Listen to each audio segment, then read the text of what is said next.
ஈரானுக்கும் இஸ்ரேலுக்கும் பெரிய ஒரு மிசைல் வார்ஃபேர் நடந்துகிட்ருக்கு.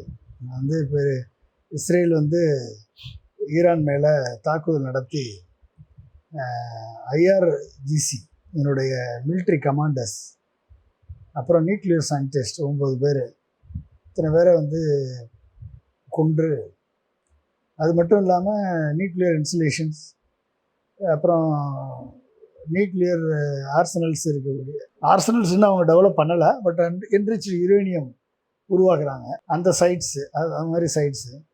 அப்புறம் எனர்ஜி இன்ஃப்ராஸ்ட்ரக்சர், அதாவது ஆயில் அண்ட் கேஸுடைய பைப் லைன்ஸ், அதனுடைய இன்ஃப்ராஸ்ட்ரக்சர், இதெல்லாம் தாக்கி அழிச்சிருக்காங்க அது இஸ்ரேல்.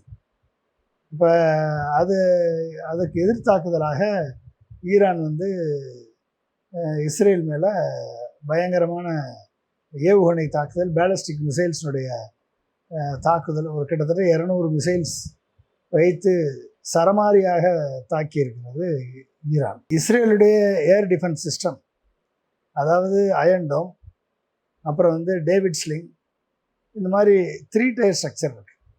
அந்த 3 டயர் ஸ்ட்ரக்சர் செயலிழந்திருக்கு. கிட்டத்தட்ட 70% 70 to 80% இன்கமிங் மிசைல்ஸை அது எதிர்த்து அழிக்கக்கூடிய வல்லமை பெற்றது அயன் டோம். போன முறை அப்படி தான் எதிர்த்து அழித்தது. ஒரு 15% மிசைல்ஸ் தான் போய் ஹிட் பண்ணிச்சு.